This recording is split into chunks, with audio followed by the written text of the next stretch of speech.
Putting aside our sorrow, we renewed our faith in the prophecy that other rings would be found, and see how our faith has been rewarded. The Covenant used to be the main threat, and it was a MacGuffin in the original Halo series because the real threat was the Forerunner legacy and the Flood itself. The Forerunners have been the source of so much mystery throughout the Halo franchise. It was something that was just fascinating to us. So far it's been a lot of stumbling into their belongings. Like we found Halos. And now we found something more. We found the Prometheans. There's a degree of animalistic fierceness that maybe you didn't see in previous games. The conditions and the context are what pit a hero and antagonist against each other. For this game, we're going to get to see a lot of complexity to their civilization. From their worldview, what they're doing has to make sense. Trying to figure out ways to tell that story without interfering with the shooting aspect of it has been a really challenging thing. We've gotten glimpses of this Forerunner presence that was kind of always there, open as to whether it would ever erupt. And it did. We're trying to really take game systems and manipulate them and give them emotional coloring and context. We wanted to create something that could stand alone and be an enemy that is just as challenging, just as engaging as the Covenant has been in the past for Halo. A lot of that initial discussion was around if you had this incredibly evolved race and they were well beyond humanity, the Covenant, what would that look like?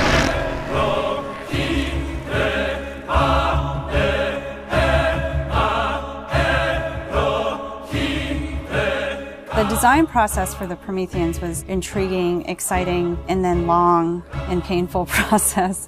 I think just because everyone was so invested in what they wanted out of them. How do you imply something strong, something vertical, something different? And how could we actually have a global logical language out of that Forerunner philosophy? Anybody who's played Halo goes, okay, Forerunners is the silvery angular stuff with blue lights across it.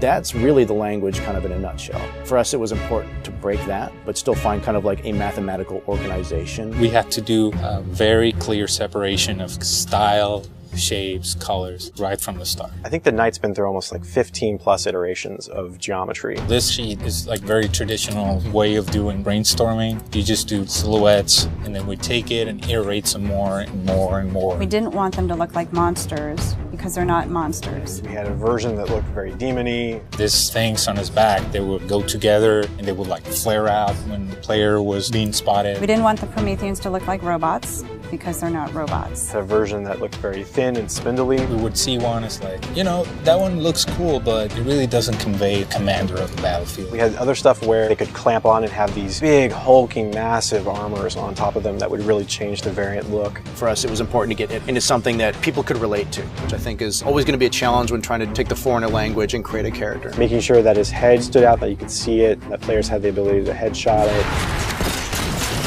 It falls also onto animation. They're able to bring these guys alive and make it feel believable and plausible and still be very fast and lethal. Locomotion didn't look heavy enough at one point, so we scrapped everything and did it all again. The Knight's like 12 feet tall, so if it doesn't feel heavy and menacing as it's walking around and doesn't intimidate the player, then we're not doing our job. There were not a lot of real-life elements that we could take. There are joints there, some of them are not physically connected. They're holed up with the space in between them, which is some of the features that the architecture has, which is big, massive buildings like floating, defying gravity. We wanted to keep some of that mystery and kind of the unknown in the characters as well. We even have the little micro driver arms in here, and then all the way to where we turn these layers off. We have the glowing skull. We thought it would be more of an impact if it's like a sarcophagus. It opens up and it's showing all this aggression. There's certain ways to approach fighting an elite with a group of grunts, and really what we wanted to do was change that up. The Covenant are tried and true. You know what you're going to get out of a grunt. You know what you're going to get from a jackal with his shield. The toughness of elites. Here are the brand new hooks to the sandbox. Prometheans are made up of the Knights, the Watchers, and the Crawlers. One of the big focuses for us in the design of the Forerunners was to have these different enemy classes that would be able to work together. Having this dissection so that when the player went into combat, he's sort of tactically evaluating which order to take guys out. They don't act independently of each other. You put any combination of them together, and the strategy you need to engage with them is really different. There are a variety of Knight classes. and each one of them is progressively more powerful. But your base knight actually starts just a little bit more powerful than an elite. But in addition to that, we wanted the knight to have his own set of traits and abilities. There's all kinds of these special features of each one of these characters that players haven't played in a Halo game before. You think about basic combat and counter design, a lot of the challenges designers face is how to introduce enemies. What would a Promethean do if it could bend time, space, form, matter? Knights can phase in out of anywhere. He's able to go where he needs to at any time, which is something the Covenant can't do. Heads up! Crawlers can walk on walls, walk on ceilings. If a knight shield bursts, crawlers will come rushing at you and try and like melee the player. They'll get more aggressive. These certainly slot into that grunt style combatant. And so there was certainly a want to make sure that we can get a lot of them on screen. If you let too many of them get together, they become a really formidable force. One-off, super fun to take out. All together, it's like a pack of feral dogs. Its mandibles, when it screams, will actually separate and float around in the air while it's howling. Animation added so much fresh behavior to this character. It's very exciting. The Watcher is definitely a support class. One of the things we wanted to do with the Forerunner characters was constantly have them mix up their tactics and make the player react to it. The Watcher is able to regenerate knights.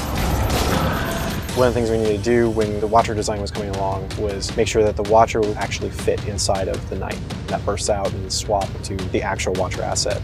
The Watchers are aware if a knight's damaged, they'll protect them, they'll catch grenades, so they kind of coordinate their efforts.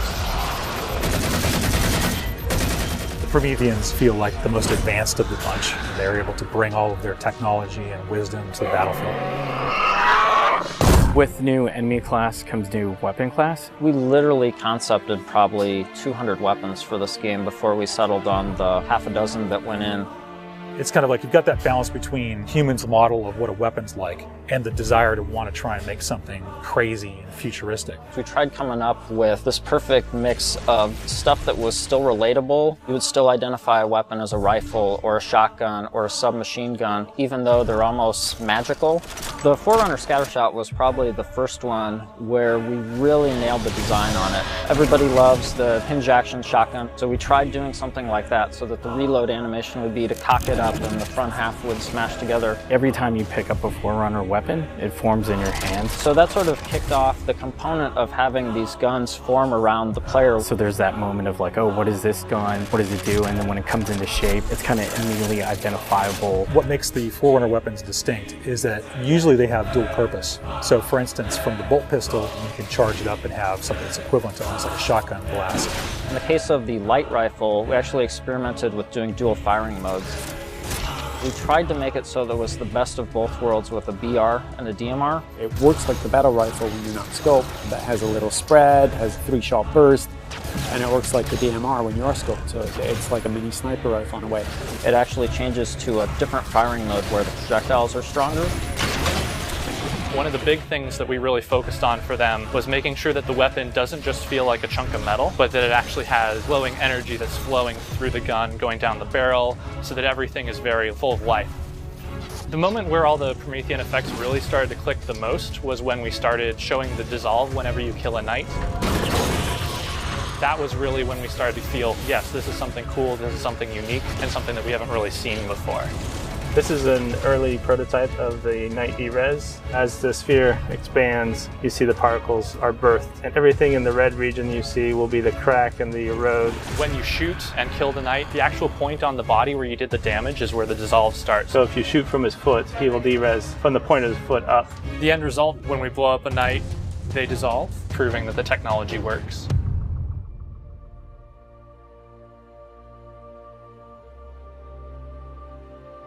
I look at the changes that we're making, and it really feels like we're making a sequel to Halo 3. And that's exactly what we're setting out to do. We have the Covenant from previous games. We have the UNSC. We had all these things to take from, like, all right, we can make a new take on this, but we had zero information to some of this Forerunner stuff. We're not just on a Halo, we're on a whole planet now.